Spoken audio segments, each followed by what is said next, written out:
verdade que as coisas nunca foram fáceis, mas de uma forma geral, até que o seu dia a dia estava equilibrado. Seu trabalho, sua família, seus amigos, seus compromissos, tudo dentro de um padrão considerado normal. De repente, não se sabe de onde surge a crise econômica e numa guinada só, você é jogado no centro de um furacão. Seus rendimentos caem e você já não consegue cumprir os seus compromissos financeiros com a pontualidade esperada. Pior que isso, aquela estabilidade que você achava que tinha no seu emprego desapareceu. Numa situação dessas, sabe o que você quer? Sair da crise. Existe luz no fim do túnel? Existe. Quer dizer, o que precisa acontecer? O governo precisa conseguir fazer o ajuste das contas dele, que ele está tentando fazer, está fazendo um esforço para isso. Eu acho que ele pode até fazer um esforço maior, mas ele vai conseguir fazer isso com o passar do tempo, até ano que vem. E ele precisa, o país precisa conseguir aumentar suas exportações. Parece que está indo nesse caminho, porque o câmbio está num patamar bom para exportações, e se ele se mantiver nesse patamar, no ano que vem as exportações vão se recuperar mais do que já estão este ano aqui. Então a luz do fim do túnel existe, mas é para daqui uns 2 anos aproximadamente. Saídas para a crise e outros assuntos ligados à situação econômica serão abordados pelo pastor Denis Munhoz e seu convidado no programa Ponto de Equilíbrio de hoje. Jacques Greenberg Costa é empresário, coach e palestrante. Trabalha com os temas de empreendedorismo, vendas, liderança, atendimento e fidelização de clientes. Especialista em coaching de vendas, tem vivência prática no mundo corporativo por mais de 2 décadas. Jacques Greenberg Costa publicou diversos artigos sobre o assunto em vários veículos de comunicação. Muito boa noite, meu amigo, minha amiga. O nosso encontro de final de noite, programa Ponto de Equilíbrio. E hoje é com imenso prazer que nós recebemos o palestrante coach Jacques Greenberg, que vai falar um pouquinho sobre o momento econômico, o momento financeiro, o mercado, as empresas, como está essa situação que o país vem atravessando. Jacques, muito obrigado. Eu que agradeço, Prazer boa noite. recebê-lo. Obrigado pelo convite. Muito obrigado. Jacques, você com vasta experiência na área, creio que você já passou por situações, já enfrentou situações de mercado em euforia, em baixa, em expectativa, como vai ser, melhora, não melhora. Como é que está o momento atual para as empresas, para o governo, para o comércio, para todo esse relacionamento? Olha, o momento está crítico. Tá? Existe, sim, uma certa dificuldade, uma crise política que afeta e faz com que os consumidores acabam segurando cada vez mais o dinheiro. E não por falta de dinheiro, mas por receio do que possa vir a acontecer. Exatamente. Perder um emprego. Porque ele já conhece alguém, fala, olha, o meu parente perdeu o emprego, o meu amigo que trabalhava aqui na mesa ao lado já perdeu. O que será que vai acontecer comigo? Exatamente. E nós brasileiros temos o costume de sofrer por antecipação, ter medo de algo que ainda não aconteceu. E isso acaba gerando a crise econômica. Os consumidores seguram dinheiro, têm intenção de comprar, somos consumidores, mas pelo medo acaba retraindo. E quando retrai, as lojas não vendem, gerando uma situação muito complicada. Agora, apesar da situação complicada, tem vendedores ganhando dinheiro, tem empresários ganhando dinheiro e tem comércio ganhando dinheiro, de todos os segmentos. O que precisamos é mudar a forma de oferecer para os clientes o que vendíamos. Principalmente no momento de crise, né? Principalmente no momento de crise. É um momento tem que dar asas à criatividade, bolar soluções alternativas. É o momento de inovar. Tá? Quem quer fazer a diferença tem que fazer diferente. Você não pode ser igual. Então só se destaca quem faz a diferença, quem faz diferente. Isso quer dizer o quê? Os clientes, quando eles compram um produto, um carro, por exemplo, eles podem, em qualquer concessionária, comprar o mesmo carro com um valor muito próximo. A margem de desconto é pequena. Então, por que o cliente escolhe a concessionária A ou a concessionária B? Pela experiência de compra. Como que ele foi recebido, qual que foi a experiência que ele teve dentro da concessionária. E esse é um diferencial que, dependente da marca ou de uma rede, de uma franquia, você pode implantar dentro da sua empresa esses diferenciais. Mesmo porque o produto que você vende é muito parecido. Hoje, e o preço praticamente igual. Não, o preço produtos com diferenciais cada vez menos nítidos, um mundo globalizado, onde que pela internet eu posso comprar praticamente tudo. Faz cotação de tudo. Cotação. O cliente já sabe o preço quando vai ter sua loja, sabe se você tem estoque, quanto custa e provavelmente ele já sabe qual é a sua margem para dar desconto e condições de pagamento. Então, se ele foi até a sua loja, o vendedor passa 30 minutos explicando todos os diferenciais. No final, no fechamento da venda, o cliente fala: olha, eu quero ir para casa pensar. Ele gastou tempo, dinheiro para ir até a sua loja, 30 minutos recebendo informações para ir para casa pensar. Então, alguma coisa não funcionou. Alguma coisa não funcionou. E foi no atendimento. Porque o produto ele já sabia quanto custava, ele tinha dinheiro, porque hoje ninguém tem tempo para perder. Então ninguém sai de casa para passear numa loja e ficar escutando informações de vendedores. A grande maioria já sai sabendo o que quer comprar. Já sai sabendo o que quer comprar. E o vendedor que souber aproveitar, fazer a diferença, além de vender o que o cliente quer comprar, ele consegue agregar novos produtos para suprir. O cliente ele tem um problema.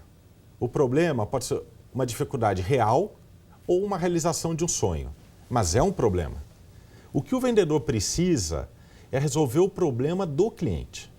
E que muitas vezes, pelas dificuldades, por falta de dinheiro do vendedor, primeiro, ele acha que o cliente não tem dinheiro porque ele não tem.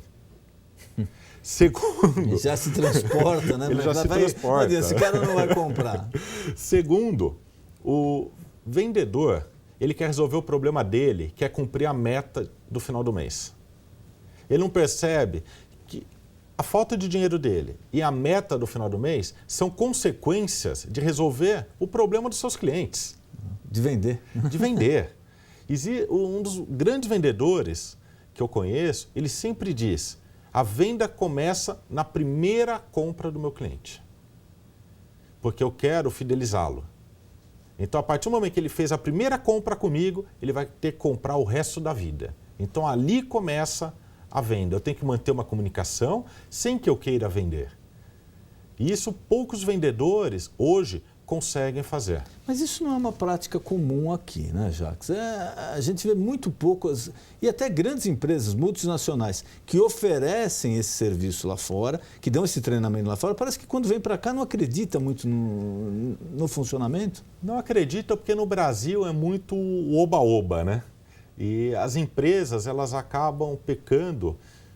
Eu acho que os vendedores, eles abusam, porque tem um vendedor que é vendedor e tem um que está vendedor, que não conseguiu o emprego na sua área, então vira vendedor.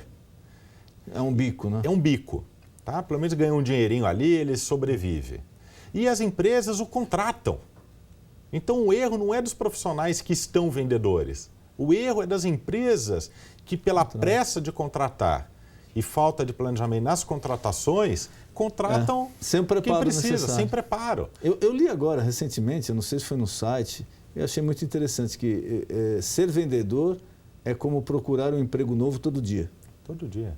O vendedor, ele é um empreendedor da sua carreira. O bom de vendedor é que ele não precisa pedir um vale e não precisa pedir aumento.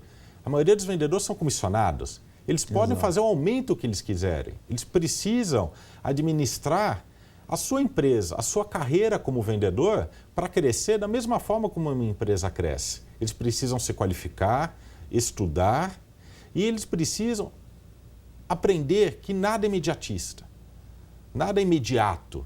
Então eles precisam investir 6 meses, 8 meses dentro da empresa para conhecer, se adaptar, para daí começar a ter um resultado que ele espera, que a empresa espera.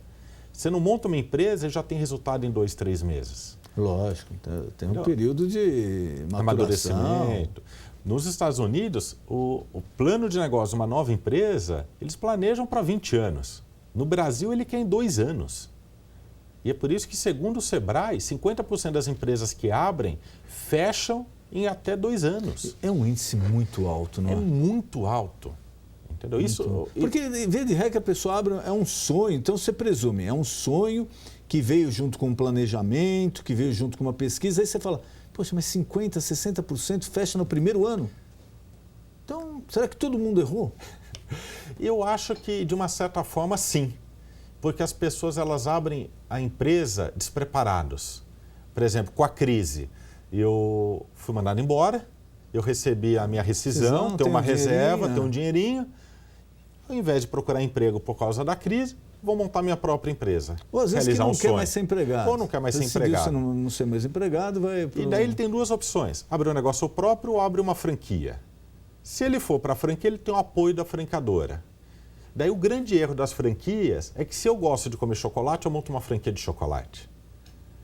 Se eu gosto de sapatos, eu monto uma franquia de sapatos. E isso é bem diferente. Não é porque eu gosto. Eu prefiro abrir algo que me dê um retorno e que se adapte à minha realidade, como que eu quero trabalhar. Você já fez uma sondagem de mercado, viu que... Um planejamento. A chance de dar certo é maior. E depois eu monto. E o que eu gosto, com retorno, eu vou e compro.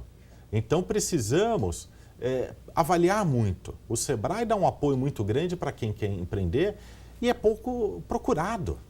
As pessoas acham que abrir empresa, aluga o ponto, pinta, coloca o estoque e começa a vender. Não, um erro que eu acho muito comum, eu não sou expert no assunto, sou leigo, mas a gente gosta de se informar. Às vezes você conversando com pessoas que receberam indenização, e acho que isso também serve, depois eu queria até o seu conselho para o nosso telespectador, que pode estar numa situação dessa. Ele rescindiu o contrato de trabalho, está com um dinheirinho ali na mão, resolveu investir no negócio próprio. Quando a pessoa começa a fazer a conta e passa para você, ela chega num ponto e fala, bom, eu tenho tanto, eu vou gastar tanto. E é uma pergunta que eu sempre faço, eu falo, mas e os 6 primeiros meses que não vai dar lucro, você vai tirar o dinheiro de onde? Não, mas a empresa vai estar funcionando. Eu falei, sim, mas e quem te falou que você vai ter lucro já para se manter nesses 6 primeiros meses? É o famoso capital de giro, né? É uma reserva para você conseguir manter a empresa com aluguel, com a folha de pagamento, reposição de estoque. Porque acontece muito, o estoque, o comerciante ele precisa comprar à vista para conseguir uma margem para revender. Desconto, um lucro. E ele vende a prazo. Então, o que ele recebe, ele não consegue repor o estoque. Não tem. E no início, poucos clientes conhecem, tem um período de amadurecimento do seu negócio, onde que nos primeiros meses, e muitas vezes não são só 6 meses, pode chegar a 1 ano, que você precisa injetar dinheiro para chegar no ponto de equilíbrio. E esse capital de giro não é só para a empresa. Precisamos lembrar da nossa vida pessoal. Você vai tirar o teu sustento de algum lugar. Você vai tirar seu sustento. Então, eu preciso ter uma reserva para manter a empresa no início e para conseguir manter o meu padrão de vida, da minha família.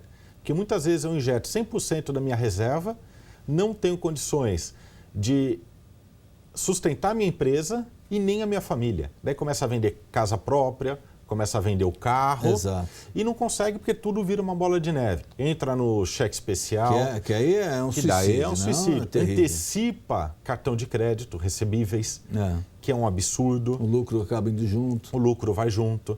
Porque quem acaba não tendo um preparo, minha margem é 10%. Tá? Então eu tenho um produto de R$10. Se minha margem é 10%, R$1 de lucro. Sim. Daí eu penso o seguinte, eu vou dar então X% de desconto, 5%. Ele não percebe que o lucro dele diminui. É que isso vai sair da margem do lucro. Vai sair da margem de lucro. Então, o brasileiro é uma coisa engraçada, falando em desconto. O consumidor, ele reclama que 5% é um desconto baixo, é pouco. E a poupança dá menos de 0,5%. 5% é o que ele recebe por ano na poupança. Por ano na poupança. E quando você fala 5%, você vai comprar algo de R$10, você tem 50 centavos de desconto, você reclama. Mas só isso de desconto? Então precisamos começar a trabalhar também em percentuais. E essa é a dica que eu deixo para quem quer empreender, quem está nessa situação, avaliando. Pesquise o segmento, comprar o negócio já andando. As pessoas acham uma oportunidade. Não, o cara tem um boteco ali na esquina, está vendendo por um bom preço. Ninguém vende o que está dando certo por um bom preço. Lógico. Entendeu? Se está dando certo, ele vai vender ou pelo preço justo ou acima do preço justo. Mesmo porque ele sabe que dá lucro, né? Ele mais do que ninguém sabe que a coisa funciona. Então é sempre bom pedir consultoria nessa hora, o apoio, até para quem vai comprar franquia, pesquisar com quem já é franqueado da rede que você busca. Isso, inclusive, muitas pessoas comentam de franquia que são contratos que te prendem por um bom tempo. Geralmente 5 anos. 5 anos. Eu conversei com uma pessoa que tinha uma franquia e ele me falou, olha, é mais barato eu manter o que falta no contrato, tendo prejuízo como eu estou tendo, do que rescindir o contrato. Mesmo a sua empresa com prejuízo, se você rescindir, a multa ela é devida. Agora, o que precisa ter ideia é que muitos acham que comprar uma franquia, a franqueadora irá trabalhar por você. Não é. A franqueadora irá te dar suporte. Mas se você não levantar da sua cadeira, da sua sala com ar-condicionado e fazer o seu negócio funcionar, você não terá sucesso também. Franquias também quebram, também fecham em 2, 5 anos, com índice menor do que empresas próprias. Mas também tem muitas franquias que acabam não tendo sucesso. Mas às vezes a pessoa pensa isso mesmo, olha, eu quero uma garantia porque essa marca todo mundo conhece, então eu só vou colocar o equipamento lá, coloco alguém para trabalhar e a coisa vai andar sozinha. E a gente sabe que não é por aí, né? Não, não é. É como tudo. Tem franqueados da mesma rede ganhando muito dinheiro e tem franqueados perdendo dinheiro. É como tem profissionais ganhando dinheiro no mesmo segmento, tem advogados que ganham muito dinheiro e tem advogados passando fome. O que eu digo é o que o advogado que está ganhando dinheiro está fazendo de diferente para esse que está passando dificuldades se espelhar. Só que a grande dificuldade é que eu prefiro me espelhar em quem está pior do que eu. Porque assim eu me sinto valorizado, minha autoestima vai lá para cima. Então é mais fácil me espelhar em quem está pior. Ou às vezes jogar para a franquia, não, essa marca é famosa, não tem como dar errado, né? Grande erro. Essa marca é famosa. E eu mesmo consumo isso daí, então não tem como dar errado. Porque, na verdade, você está transferindo para a franquia uma boa parte da sua responsabilidade, que você tem que se empenhar, tem que procurar melhorar. E não é assim que funciona. A franqueadora, ela tem suas responsabilidades, mas a responsabilidade do negócio dar certo é do franqueado. O negócio é dele. Ele segue as regras da franqueadora, o suporte da franqueadora. Mas, se o negócio der errado, a responsabilidade é 100% do franqueado. E o que eu digo, quando ele adquiriu a franquia, a decisão foi dele. As redes de franquias, as mais conhecidas, elas tentam desvender para quem quer ser franqueado. Porque elas querem que a pessoa tenha certeza que, ao comprar, ela precisa trabalhar. E muitas vezes trabalhar muito mais do que quando era funcionário. Esse é um outro problema, que às vezes a agora... pessoa pensa, não, agora eu tenho o meu negócio, eu vou trabalhar a hora que eu quero, eu vou fazer... Negativo. Você vai trabalhar, via de regra, muito mais do que quando você era funcionário. Esquece férias, esquece sábado, até porque as principais franquias em shopping você trabalha sábado, os melhores dias são sábado, domingo, feriado. Exato. Então, assim, você trabalha muito mais. Se o funcionário falta, você que vai lá trabalhar, porque você não tem margem, muitas vezes, para ter um gerente. E outra coisa, com uma franquia, muitas vezes você não consegue ter um padrão de vida que você tinha antes. Então, você precisa ter 2, 3 franquias para ter a renda que você tinha como funcionário. É um investimento alto, mas uma franquia só não irá resolver a sua vida. Você precisa se preparar com uma para abrir a segunda e depois a terceira.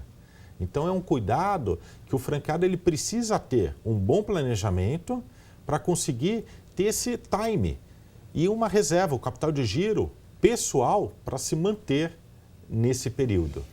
Jacques, para que o nosso telespectador, de repente ele saiu do mercado de trabalho, ele resolveu abrir um negócio próprio, se tivesse um roteiro para ele seguir, de repente ele está lá com uma rescisão de contrato, recebeu o fundo de garantia, levantou o fundo, etc. Ele é casado, tem filhos, tem compromisso com aluguel, com financiamento de casa, com escola, e tem esse dinheiro da rescisão. Um roteiro, você acha que ele deve aplicar um percentual? Qual a análise que ele tem fazendo? Quais os cuidados que ele tem que tomar para não também acabar perdendo essa indenização, que é praticamente tudo que ele conseguiu guardar, né? O passo a passo, na verdade, ele não existe, tá? Mas são alguns cuidados que ele precisa ter. O primeiro é não ser ansioso e não ter pressa. Tá, não é aquela, foi demitido hoje, amanhã eu tenho que abrir meu negócio. Empresa não é pastelaria. Você não chega e fala, eu quero um pastel para agora. Tá? É algo que precisa de um planejamento. E antes de pensar no planejamento, é importante ter o apoio da família. Então, se eu sou casado, tenho filhos, primeiro eu preciso ter o apoio da minha esposa, dos meus filhos, dos meus pais ou dos meus irmãos. Porque eu irei usar o dinheiro que faz parte da família para investir e arriscar no novo negócio. Segundo, eu ficarei ausente para trabalhar dobrado, principalmente no início. E muitas vezes você vai precisar do apoio no trabalho da sua esposa e dos seus filhos, que eles vêm nos horários livres te ajudar na sua empresa. Então você precisa ter esse apoio. Depois que você tiver o apoio, você precisa começar a fase da pesquisa. Qual o negócio que você quer abrir? Que é aquilo lá que você falou, não é o que eu gosto. Não né? é o que eu gosto, é o que eu me adapto à forma de trabalho. Por exemplo, eu não gosto de trabalhar domingos e feriados, então eu não posso ter uma loja de shopping. Entendeu? O que eu posso ter? Uma empresa de serviços que eu trabalho de segunda a sexta-feira. Agora, quais serviços que eu consigo me adaptar? Eu consigo lidar bem com pessoas, gestão de pessoas, então monto uma empresa que eu preciso ter bastante funcionários, poucos funcionários. Qual a legislação para essa empresa? Muitos querem trabalhar com alimentação. Alimentação tem cuidados especiais. Um restaurante por quilo, você precisa ter uma nutricionista de plantão desde o momento que o restaurante abre para começar a cozinhar, até que ele fecha as portas quando acaba de servir a alimentação.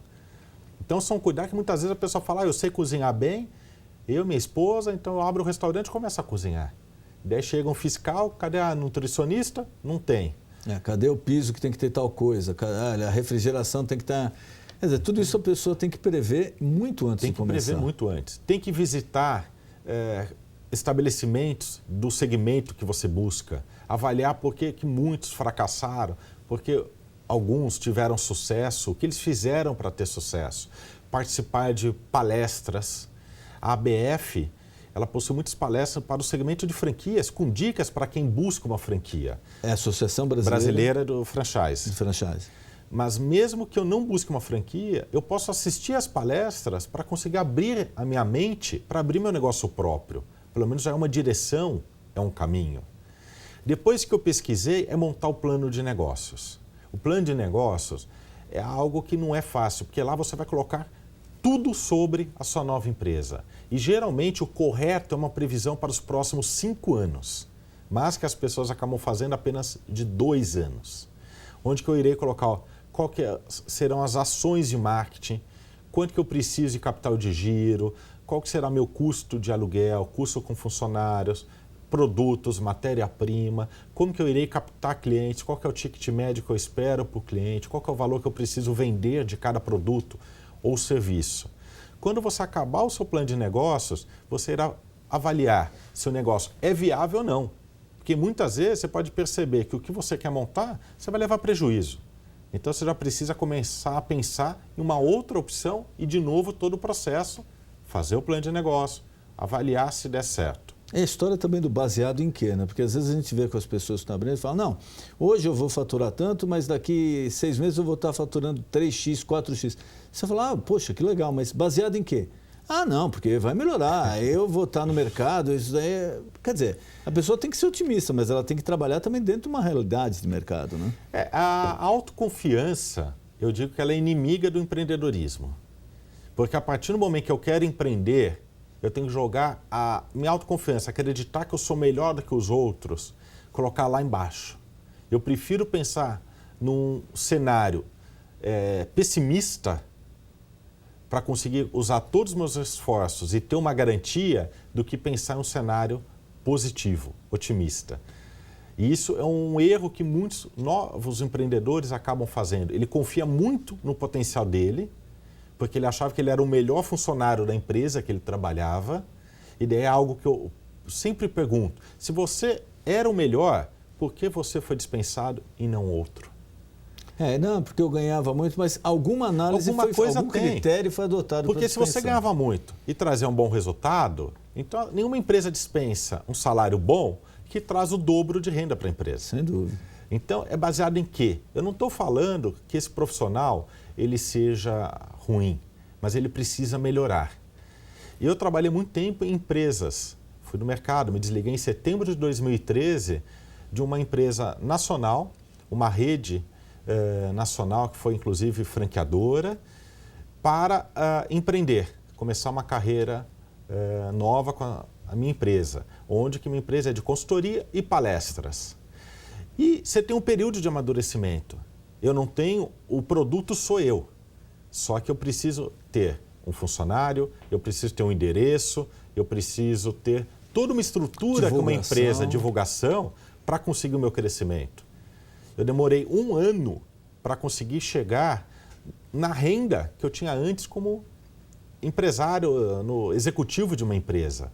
Então eu precisei de um plano de negócio, colocar em prática e o plano de negócio adaptar a cada situação. Entra uma crise, o empreendedor tem que saber adaptar, ser flexível para alterar seu plano de negócio para conseguir esses resultados. E mudar um pouco a cabeça também, né, Jacques? Porque, via de regra, a pessoa empregada, os executivos têm algumas exceções, têm participações maiores, societárias, mas o empregado ele fala, bom, eu vou fazer o meu trabalho e dia tal é depositado o meu salário, o meu fundo tem que estar depositado, e é certo, tem que estar mesmo, porque é a lei, fundo de garantia, férias.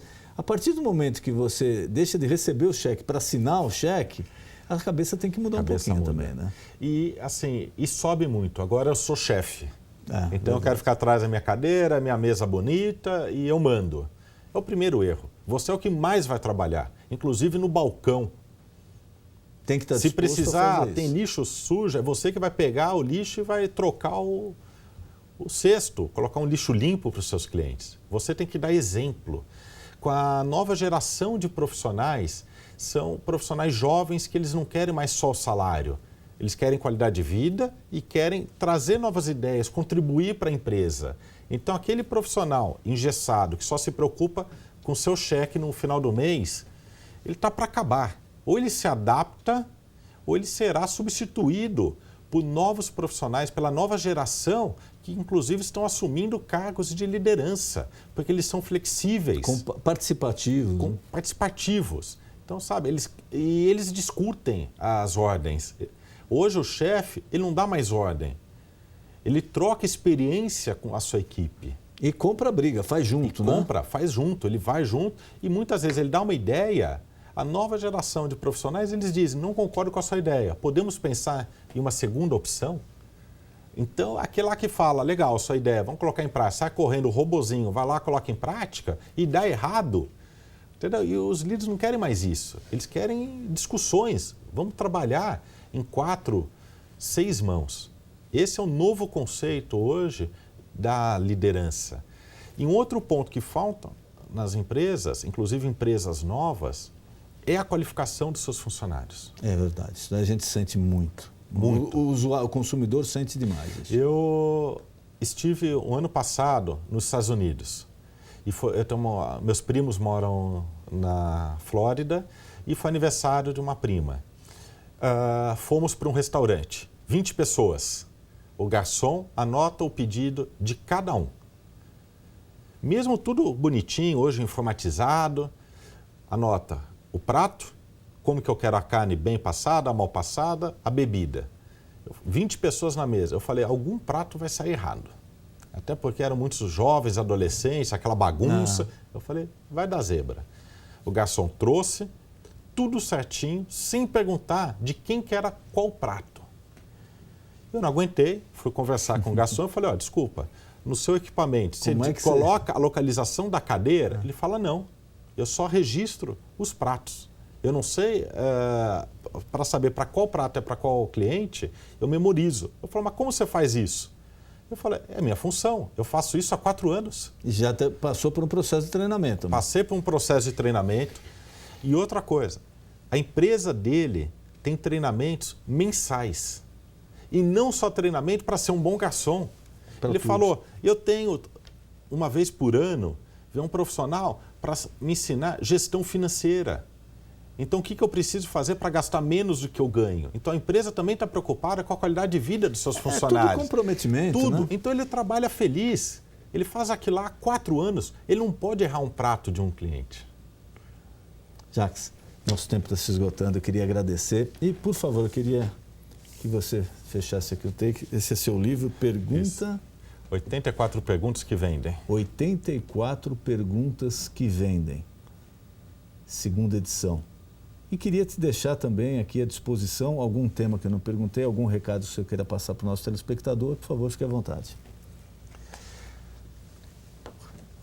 Para finalizar, eu gostaria de deixar uma reflexão para os nossos telespectadores, que é investir na sua carreira profissional, trazer uma qualificação, estudar. E eu não digo investir dinheiro, mas investir tempo.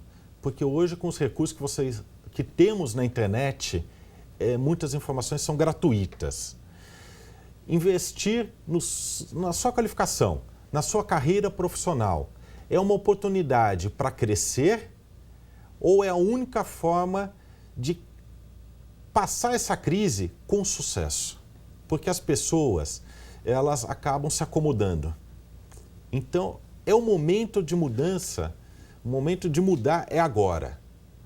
Então, investir em você é uma oportunidade ou é o momento de conseguir crescer enquanto os outros estão passando dificuldades? Fazer a diferença. Fazer a diferença fazendo diferente. Jacques, muito obrigado. Eu que agradeço. Te receber aqui. Muito obrigado pela participação. Você já sabe, o nosso encontro de final de noite, programa Ponto de Equilíbrio. Boa noite.